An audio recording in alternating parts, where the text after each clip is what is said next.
안녕하세요. 제가 지난번에는 이민족의 침입으로 유럽의 봉건사회가 만들어진 계기에 대해서 설명을 드렸고 서로서로 이동이 정말 어렵다라는 것들을 설명을 드렸습니다. 결국 이런 식으로 해서 농노들은 장원에 복속이 됐고 사회 자체는 되게 폐쇄적인 경제로 급속도로 변화를 하게 됩니다. 폐쇄 경제의 특징이 뭐냐면요, 화폐 경제 자체가 몰락되는 것은 아니지만, 그래서 자연경제로까지 넘어지는 것은 아니지만 돈이 교환가치로서의 역할을 급속도로 잃어버린다는 데 있습니다. 중국 서적 같은 데 보면은 소로마 제국 무너지고 난 다음에 바로 자연경제로 회귀했다라는 이런 이야기까지 나오는데 그건 사실이 아니고 거짓말입니다. 프랑크 왕국 이야기를 보면은 피피인이나 샤를마뉴 대제가 화폐 제조소를 만들었고 발권력을 자신들한테 집중시켰다라는 이야기가 나오기 때문에 그것은 사실이 아닙니다. 9세기 이후에 봉건사회가 돼서는 사실 정화라고 하는 돈이 사라지게 되는 것이고 화폐가 교환가치를 많이 잃게 되는 것이죠. 그래서 이때는 봉급이라는 게 별게 없고 설거부양이 보수입니다. 즉 밥 먹여주고 재워주면은 그걸로 충분한 보상이 되는 것이죠. 9세기 때까지만 해도 유럽이 농업이 얼마나 낙후되어 있었냐면 경작을 하는 것보다는 채집이 우선이었다. 그게 위주였다라고 이야기 나옵니다. 이게 EU 공식 역사 교과서에 나온 내용입니다. 이게 이제 10세기 넘어가서 제철 기술이 발달이 되면서 쟁기가 발달을 하는 거죠. 무거운 쟁기가 만들어주면서 심경법이라고 하는 땅을 깊게 파고 들어가는 방식을 통해서, 그리고 또 한 가지 삼포제라고 땅심이 높아질 때까지 하나씩 쉬어가면서 농사를 짓는 이 두 가지 방법이 도입이 되면서 농업 생산량이 비약적으로 늘고 또 인구 팽창도 되는 것입니다. 제가 지난번에 프랑크족의 분쟁 해결 방법에 대해서 이야기를 드리면서 복수제도가 있었지만 나중에 빠르게 복수제도는 배상금 제도로 대체됐다라고 이야기를 했습니다. 근데 이제 이 배상금이라는 게 의미가 없어지는 거죠. 왜냐하면 돈이 별로 가치가 없어지는 게 되는 거예요. 이래서 다시 새로운 분쟁 해결 방법을 모색을 하게 되는 겁니다. 물론 이때도 재판이 있어요. 교회에서 재판을 하거나 유력자가 자기가 사적인 재판소를 만들어서 거기에서 재판을 하기도 합니다.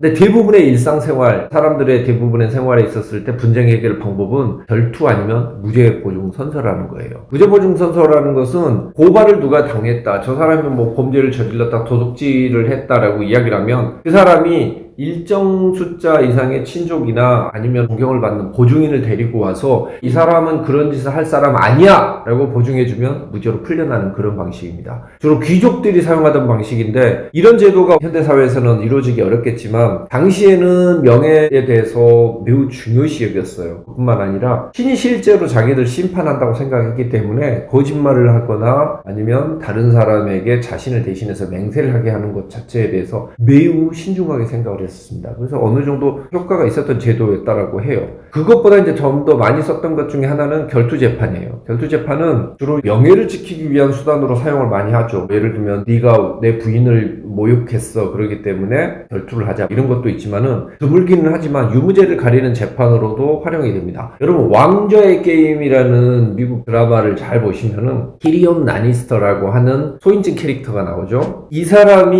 이 드라마에서 2번 정도 결투 재판을 요구를 합니다. Trial by Combat이라고 하죠. 왕좌의 게임은 봉건사회에 대해서 상당히 많은 부분에 있었을 때 고증을 거친 작품이라고 볼 수 있습니다. 서구에서 결투하고 결투재판은 낯선 것이 아니에요. 매우 빈발하게 이루어졌죠. 1563년도에 트리엔트 공회에서 공식적으로 결투는 금지를 시켰습니다. 그래도 결투는 매우 오래 됐었고 일종의 명예를 걸고 싸우는 거였죠. 알렉산더 푸시킨이라고 하는 사람, 그 다음에 피트 더 영거, 소피트라고 하죠. 영국의 소피트 수상, 찰스 디킨스, 그 다음에 티코 브라이, 이런 사람들이 결투를 벌인 인물로도 유명하죠. 개척지였던 미국에 넘어갔었을 때도 결투는 상당히 성행을 했었습니다. 그때 당시에는 판사들이 매우 부패했기 때문에 결투가 일상 다반사였어요. 형사재판 자체를 믿지 않았죠.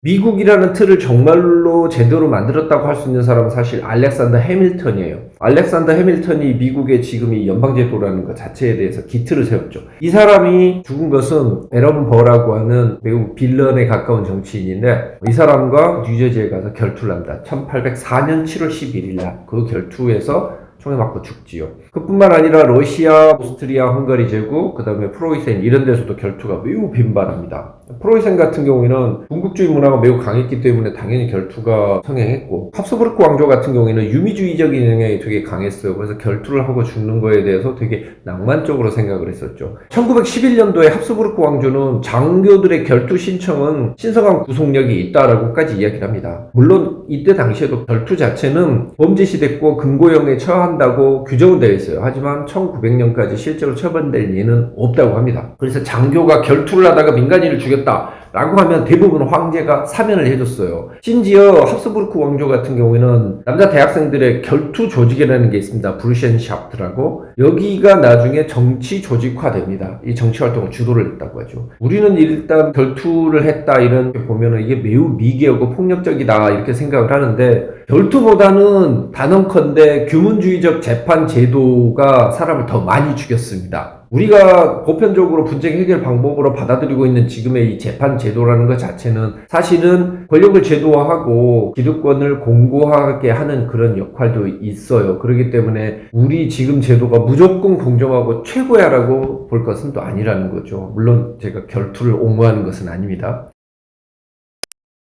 재판은 봉건 초기에도 유지가 됐습니다. 로마 말기에 유력자의 사적 재판소 있었다고 제가 말씀드렸고, 교회 재판소도 인정이 됐죠. 이때 재판은 이래요. 재판단이 판결안을 이렇게 만들어서 주면은 거기에 주민회의들이 와서 주민에서 승인을 해주면 그 판결이 선고가 되고 집행이 됐다고 합니다. 이때까지만 해도 우리가 예전에 이야기했던 고대 그리스에서부터 내려왔던 탄핵주의, 사인소추주의, 당사자주의는 그대로 유지가 됩니다. 봉건 시대라고 하더라도 왕권이 강한 예를 들면 카롤링거 왕조 같은 경우에는 국왕재판소가 가장 위에 있었어요. 하지만 대부분의 지역은 사실 이 결투 이런 게 우선됐었고, 그렇지 않다고 하더라도 재판의 경우에는 교회 재판이 거의 가장 우세했었습니다. 교회 재판은 매우 가혹해요. 교회 사람들이 10세기쯤 돼서는 배상금 제도 자체에 대해서 반대를 하고 형벌은 고통스러워야 한다고 주장을 하죠. 이 사람들의 생각은 형벌은 질서를 회복하는, 즉 분쟁을 해결하는 수단이 아니고